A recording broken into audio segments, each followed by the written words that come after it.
আজ বিকেলটা হতে না হতেই আকাশটা একটু যেন মুখ ভার করেছে। সন্ধ্যের মধ্যেই মনে হয় ঝমঝম করে নামবে। হালকা ঝোড়ো হাওয়া দিতে শুরু করেছে। আজ রতনের চায়ের দোকানের আড্ডাটা জমল বলে এই হৃদয়পুর গ্রামের কোনো এক প্রান্তে অবস্থিত রয়েছে রতনের চায়ের দোকান।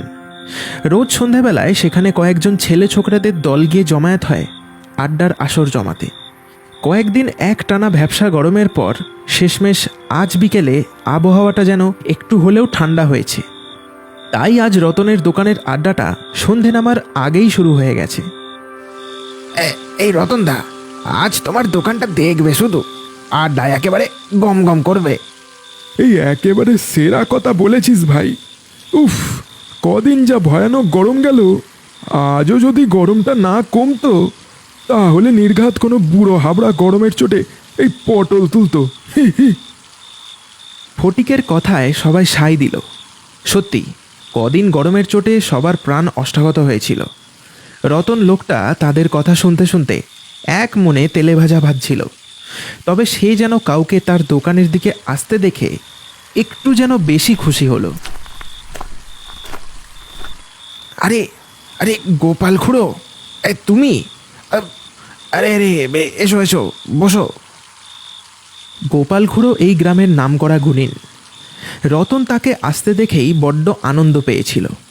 তার কারণটা খুবই সোজা। গোপাল খুড়ো দোকানে আসা মানেই ছেলে ছোকরাদের ভিড় বাড়বে, যার জন্যে রতনেরও কেনাবেচা বাড়বে।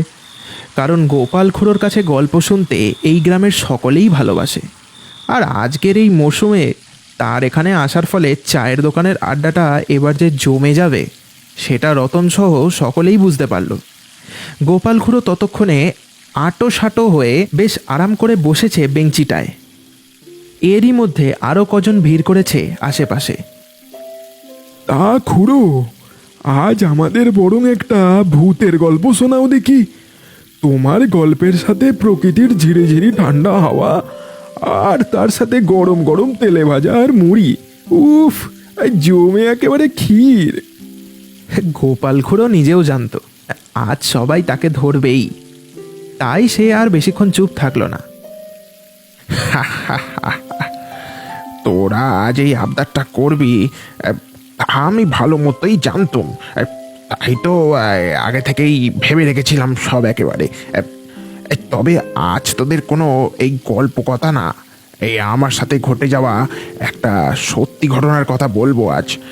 এই তখন আমার বয়স এই এই এই তোদের মতোই, এই গুরুর কাছ থেকে সদ্য সদ্য এই গুণিন বিদ্যে শিখছি তখন। গোপাল খুড়োর কথায় সবাই একেবারে হামড়ে পড়ল তার দিকে। গোপাল খুড়োর সেটা দেখে মনটা বেশ ভরে গেল। সবাই তাকে কতই না ভালোবাসে। এই ভেবে সে কিছুক্ষণ থামল।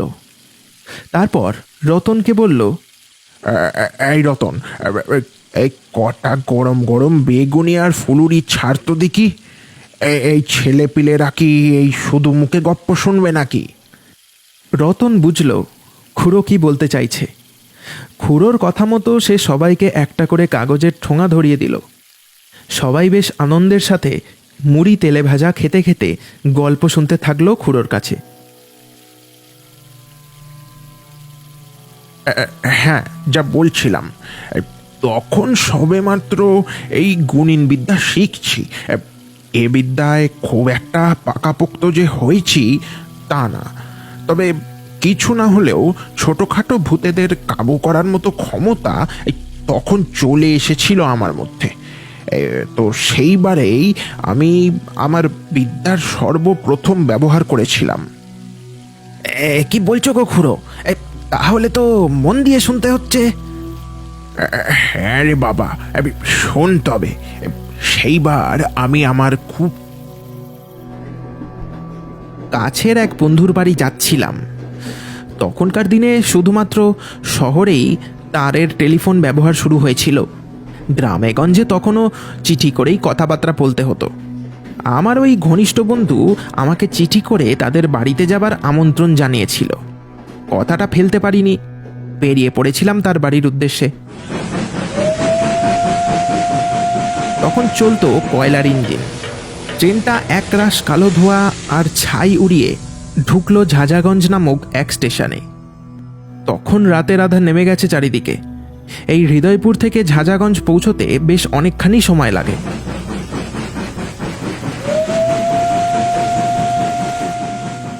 স্টেশনে নেমে দেখলাম চারিদিক একেবারে শুনশান, যেন এ চত্বরে কোনো মানুষই থাকে না। এদিক ওদিক চেয়ে হাঁটা লাগালাম স্টেশনের বাইরের দিকে। স্টেশন থেকে হেঁটে বেরোতে যাব, ঠিক এমন সময় কেউ যেন আমাকে পিছন দিক থেকে ডাক দিল।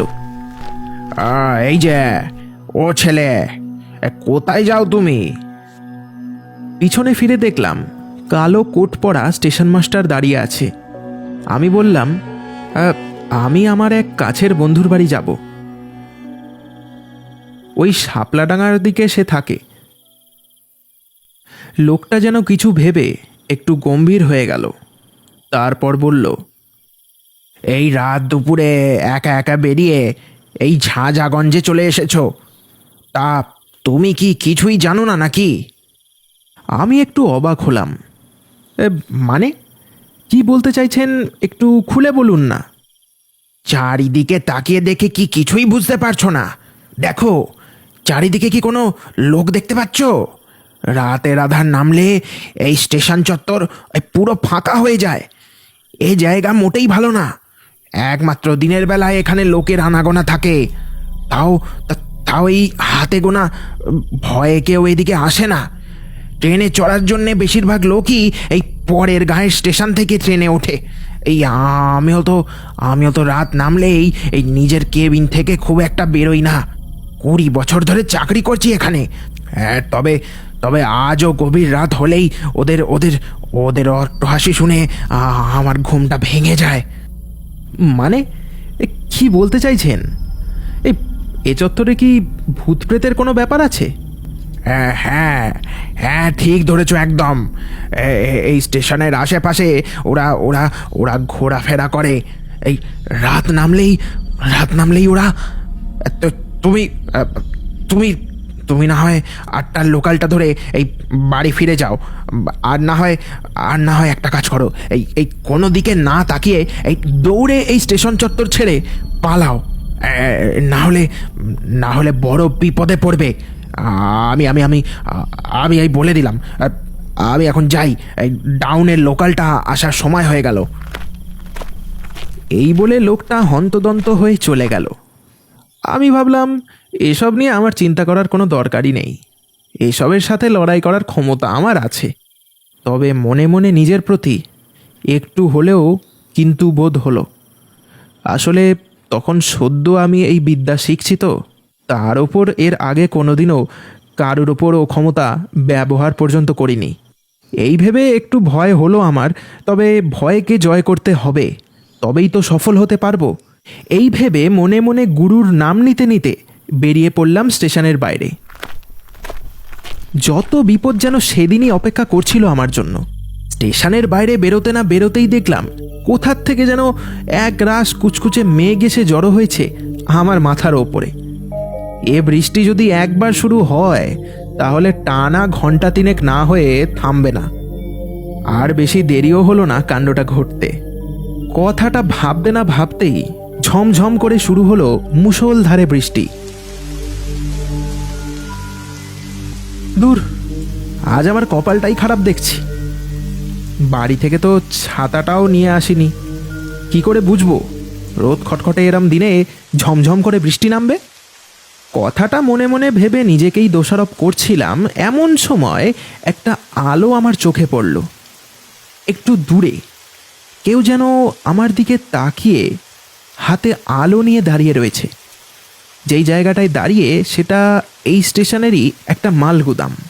আমি কিছু না ভেবে হন হন করে হেঁটে গেলাম সেদিকে।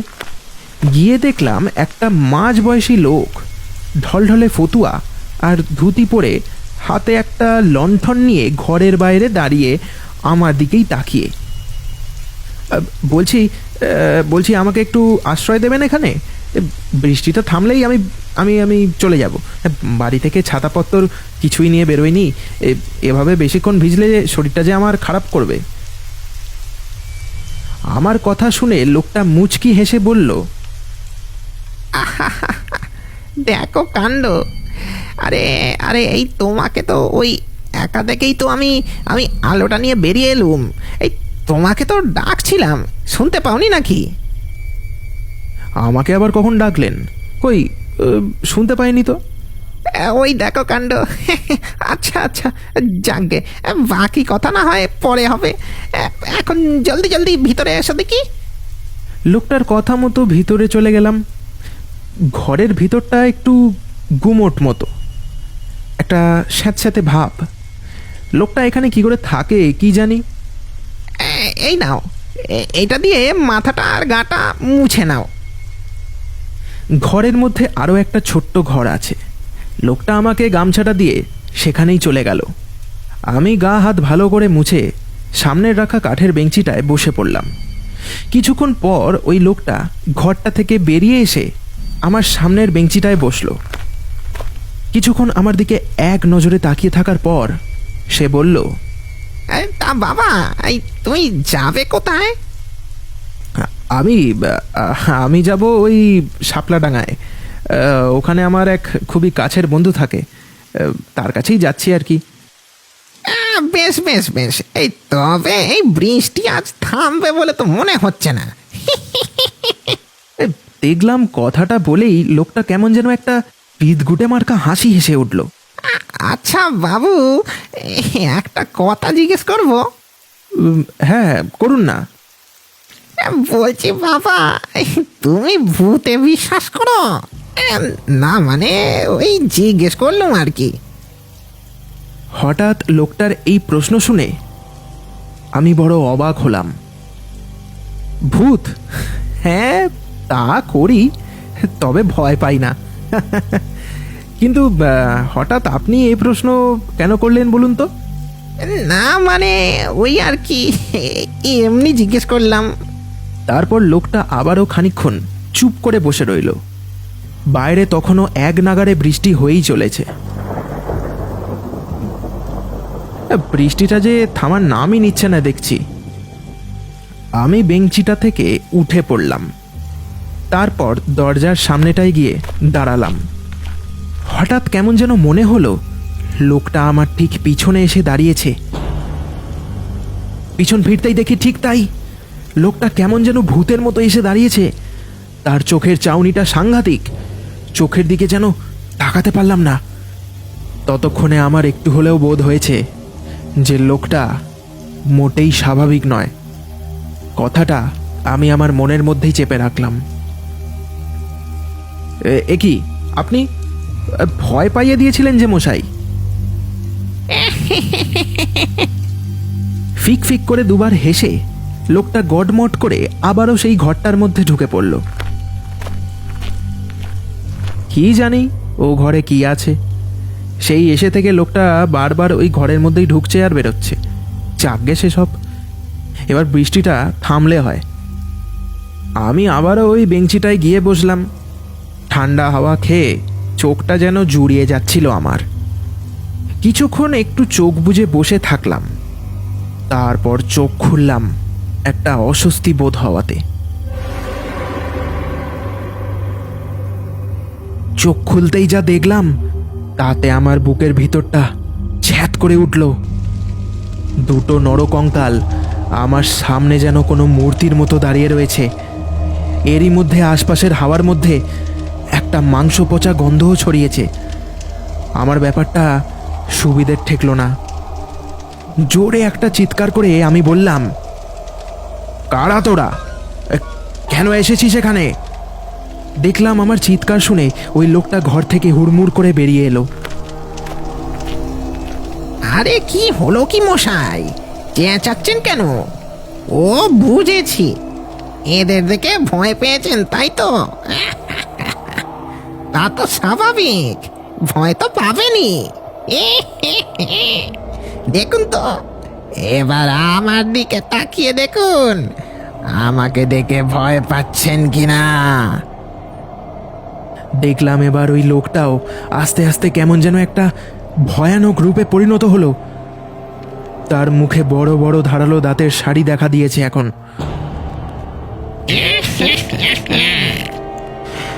তোর মতো একটা কচি শিকারকেই খুঁজছিলাম, পুরো হাবড়াদের ওই শুকনো খটখটে মাংস খেয়ে মুখটা একেবারে পচে গেছিল। এবার এবার কচি টুসটুসে মাংস খাবো। আজ আজ আমাদের জলসা হবে। কথাটা বলেই ওই নরখাদকরূপী মানুষটা তার সাপের মতো লিকলিকে জিভটা বের করে দাঁতগুলো একবার চেটে নিল। আমি তোকে আবারও সাবধান করছি, এখান থেকে চলে যা। আমার কোনো ক্ষতি তুই করতে পারবি না। যদি আমার কাছে আসার চেষ্টাও করিস তাহলে আজই তোর শেষ দিন হবে। এই বলে আমি আমার ঝোলাটা থেকে কিছু মন্ত্রপুত গাছের শিকড় বের করলাম। গুরু বলেছিলেন এরম কোনো বিপদে পড়লে এই শিকড়ই একমাত্র আমাকে সাহায্য করবে। আমি ওগুলোকে হাতে নিয়ে মুঠো করে কিছু মন্ত্রপাঠ করতে শুরু করলাম। এই কে কোথায় আছিস? একবার খানি এদিকে আয় তো দেখি। এ বেটা মন্তর পড়া শুরু করেছে দেখছি। এই সবাই মিলে ধর তো বেটাকে, ধর ধর ধর। ঘাটটা মোট করে মোটকে দিলে তখন বের পাবে। হঠাৎ কোথার থেকে এক একটা আস্ত নরকঙ্কাল ঘরের মাটি ফুঁড়ে বেরোলো, তারপর এসে জমা হতে থাকলো আমার সামনে। আস্তে আস্তে ওই কঙ্কালের দল লোকটার সাথে কাঁধে কাঁধ মিলিয়ে দাঁড়িয়ে পড়ল। তারপর দেখলাম ওই লোকটাও এবার আস্তে আস্তে একটা কঙ্কালে পরিণত হলো। বুঝলাম কত বড় ভুল করে ফেলেছি এখানে এসে। ভয় যে একদম পাইনি তা না, মনে প্রবল ভয় নিয়ে গুরুকে স্মরণ করে আমি অতি মনোযোগের সাথে হাত মুঠো করে মন্তর পাঠ করা শুরু করলাম। তারপর হাতের ওই শিকড়গুলো ছুঁড়ে মারলাম প্রেতগুলোর দিকে। আস্তে আস্তে যেন তাদের গাটা হাওয়ায় পুড়তে শুরু করলো। কি করলি রে? গাগুলো জ্বলে যাচ্ছে আমাদের। ছাড়বো না, ছাড়বো না। আমরা আবারও ফিরে আসবো, আবার ফিরে আসবো।